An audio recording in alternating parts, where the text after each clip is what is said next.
Hello student, नमस्कार। आज एक नया सत्र 2 कक्षा 10वीं सोलेनेसी परिवार की सब्जी की फसलों की कटाई के बाद की हैंडलिंग।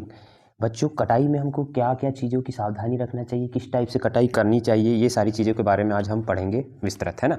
तो बच्चों देखिए, कटाई के बाद की हैंडलिंग। कटाई के बाद हैंडलिंग में भोजन तैयार होने से तुरंत पहले कटाई से लेकर कटाई वस्तुओं की सावधानीपूर्वक आवाजाही की प्रक्रिया शामिल है।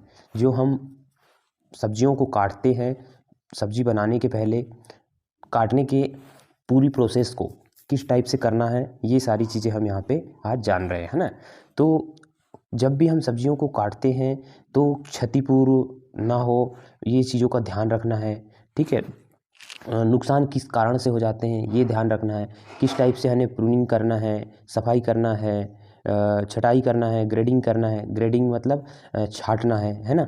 उसके बाद पैकिंग करना है, फिर उसके बाद परिवहन आदि में ले जाना है। ये सारी चीज़ों के बारे में इसमें बताया गया है। बच्चों, इसके बाद देखते हैं कटाई के बाद के नुकसान। कटाई के बाद नुकसान क्या क्या हो जाते हैं, ये सारी जानकारी यहाँ पे आपको पता चलनी चाहिए।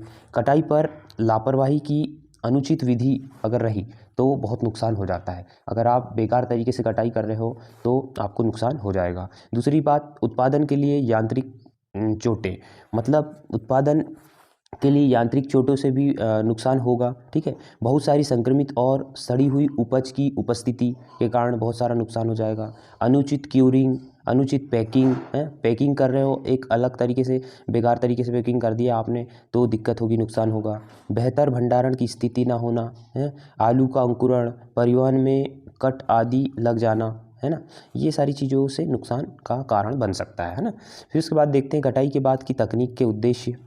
उपज को अधिक स्वीकार्य स्थितियों में रखना, कटी हुई उपज की उपस्थिति और स्वाद को बनाए रखना, खाद्य सुरक्षा और पोषक मूल्य की रक्षा करना, खपत तक कटाई के बाद नुकसान को कम करना, बिना मौसम में उपलब्ध कराना, है ना। ये सारी चीज़ें आप उद्देश्य में आ जाती हैं। कटाई की प्रक्रिया की बात कर लें हम तो कटाई के बाद की जो प्रक्रिया होती है कटी हुई उपज का संग्रह करते हैं, प्री कूलिंग करते हैं, छटाई करते हैं, सफाई और कीटाणु शोधन करते हैं, है ना। ये प्रक्रिया होती है।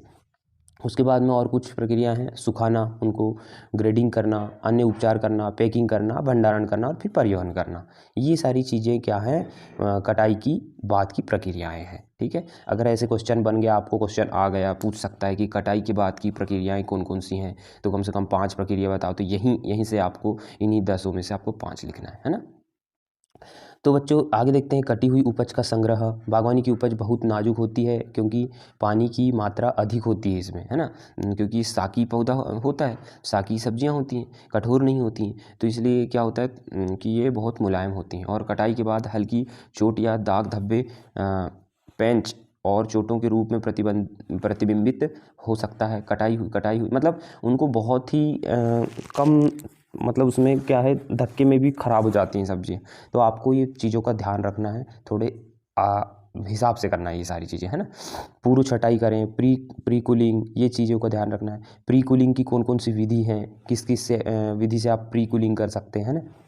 हाइड्रो कूलिंग, कमरे का ठंडा होना, बलपूर्वक एयर कूलिंग है। और ये सारी चीज़ें आप ध्यान से इनको यहाँ से पढ़ लेना। मैं ये पढ़ के बताऊँगा तो ज़्यादा वीडियो लंबा बन जाएगा बच्चों, ठीक है। तो ये चीज़ों को आप पढ़ना है, ठीक है। अब देखते हैं हम प्री कूलिंग जो था अपना, उसको डायग्राम के माध्यम से यहाँ बताया गया है। जैसे आप डायग्राम भी याद रखते हैं आप तो आपके लिए आसान हो जाएगा, है ना। Hydro cooling, vacuum cooling, room cooling, ice cooling, बलपूर्वक एयर कूलिंग, है ना। तो ये आप प्री कूलिंग को याद रख सकते हैं चित्र के माध्यम से। उसके बाद बात कर लेते हैं ट्रिमिंग, धुलाई और सफाई, है ना।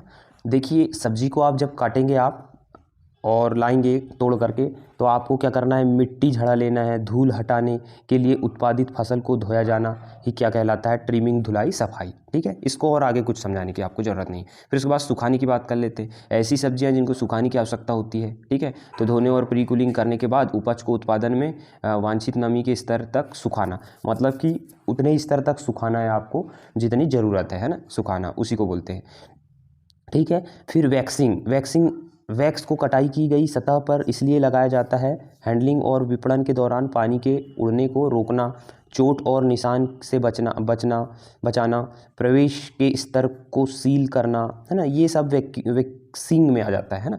उसके बाद छटाई की बात कर लेते हैं, या क्षतिग्रस्त, रोगग्रस्त और कीट प्रभावित सब्जियां जो रहती हैं उनको अलग कर देना, उसी को बोलते हैं हम छटाई। ठीक है, कीट प्रभावित है, अगर रोगजनक है, रोगग्रस्त है, कीट प्रभावित है सब्जी, तो उसको क्या कर देंगे हम छटाई के माध्यम से अलग कर देंगे। ठीक है, अब उसके बाद में आ जाते हैं ग्रेडिंग। ग्रेडिंग में क्या होता है, कच्चा फल अलग होता है। जैसे टमाटर की बात कर लें तो कच्चा फल, जैसे दूर के मार्केट में भेजना है तो कच्चा फल तोड़ लो।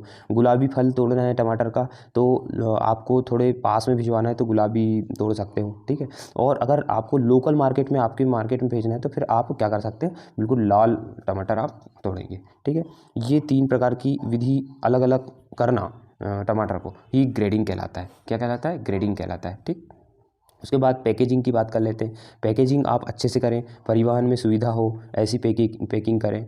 ठीक है, किसी प्रकार की असुविधा ना हो, पैकेजिंग अच्छी तरीके से आपको क्या करना है, पैकेजिंग करना है। ठीक है, पैकेजिंग ये आगे आप पढ़ लेना। ठीक है, इसके बाद देखो परिवहन की बात कर लेते हैं। परिवहन की सुविधा अच्छी होना चाहिए। उपज की पैकेजिंग के बाद इसे बिक्री के लिए बाज़ार में पहुंचाया जाना चाहिए। ठीक है, तो आपको जब परिवहन कर रहे हैं तो ये ध्यान रखना है कि किसी प्रकार के गलत रोड से ना ले जाएं, है ना।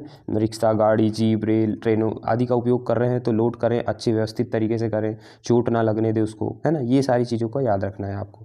ठीक है, बात कर लेते हैं भंडारण की, है ना। क्या बात कर लेते हैं, भंडारण की। तो खेत में जब हम सब्जियों की कटाई के बाद उपज को स्टोर करना आवश्यक होता है और उनको भंडारण करना आवश्यक होता है। किसको, सब्जियों का भंडारण करना आवश्यक होता है।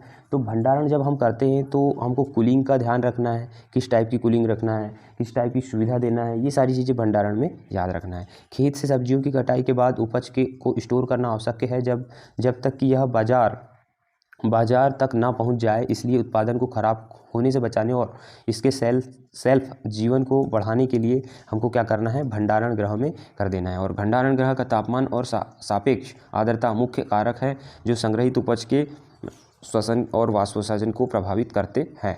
तो इस चीज़ का आपको विशेष ध्यान रखना है ना। भंडारण का उद्देश्य साल भर ताज़ी सब्जियां की मांग को पूरी करना। जैसे आप देखे होंगे मटर के बीज साल भर रख लेते हैं भंडारण करके, है ना, ताज़े मिल जाते हैं साल भर। ठीक है, ग्लूट सीजन से बचने और पिक सीजन के दौरान कीमत बनाए रखना। ठीक है, भंडारण करके रख देते हैं माल को तो वो बाद में काम आता है। ठीक है, ज़रूरत पड़ने पर रोपण सामग्री प्रदान करना, कम तापमान को बनाए रखकर उत्पाद की जैविक गतिविधियों को धीमा करना, उपज की नमी की रक्षा करना, सूक्ष्मजीवों से बचना, ये सारी चीज़ें के कारण हम क्या करते हैं, भंडारण करते हैं। ये उद्देश्य हैं। तो इनको आप क्या करें बच्चे, कम से कम 2 बार पढ़ें। चीज़ें क्या है, एक बार वीडियो में समझने से आपको समझ में नहीं आएंगी, इसलिए 2 बार वीडियो को ज़रूर देखेंगे, है ना। ये जो भी चीज़ें पढ़ा रहा हूँ मैं, ये ज़रूर देखते जाएं। इससे क्या होगा कि आपको सारी चीज़ें बनने लगेंगी तो आपको क्वेश्चन आंसर सारे ऐसे ही बन जाएंगे, है ना। क्वेश्चन आंसर कराना मेरा उद्देश्य नहीं रहता, मेरे को अध्याय पाठ समझाना मेन उद्देश्य रहता है। अगर आप अध्याय समझ जाते हो, पूरे पाठ को समझ जाते हो, तो मैं ये मानता हूँ कि क्वेश्चन आंसर कोई बड़ी चीज़ नहीं है, वो सब बन जाएंगे आपको, है ना। ठीक, कुछ पढ़ने वाली चीज़ों में से ये है कि भाई भंडारण की विधि जानें आप। अनियंत्रित स्थिति में भंडारण, नहीं, गड्ढे में आप भंडारण कर सकते हैं। ठीक है, तो यह आलू के भंडारण के लिए उपयोगी है गड्ढे में। ठीक है, वो वाष्पशील शीतलन, ठीक है, इसमें भंडारण करें आप। नाइट वेंटिलेशन, ठीक है। इसके बाद में ये तो होगा क्या, अनियंत्रित स्थिति भंडारण। और नियंत्रित स्थिति भंडारण की बात कर लेते हैं हम, संशोधित वातावरण भंडारण, ठीक है, बलपूर्वक हवा का वेंटिलेशन, ठीक है, वेंटिलेशन, रेफ्रिजरेटर लगा के आप वहाँ भंडारण कर सकते हैं। कोल्ड चेन, ठीक है, ये बड़े बड़े जो आप देखते हो वेयर हाउस, इनमें ये सारी सुविधाएं रहती हैं ना, कोल्ड स्टोरेज में सारी सुविधाएं रहती हैं। देखिए भंडारण करने में, जब टमाटर को भंडारण, बैगन, मिर्च को भंडारण करते हैं हम, तो कितने कितने दिन तक रख सकते हैं, इसको सारणी को आप ध्यान से समझ लो बस, है ना।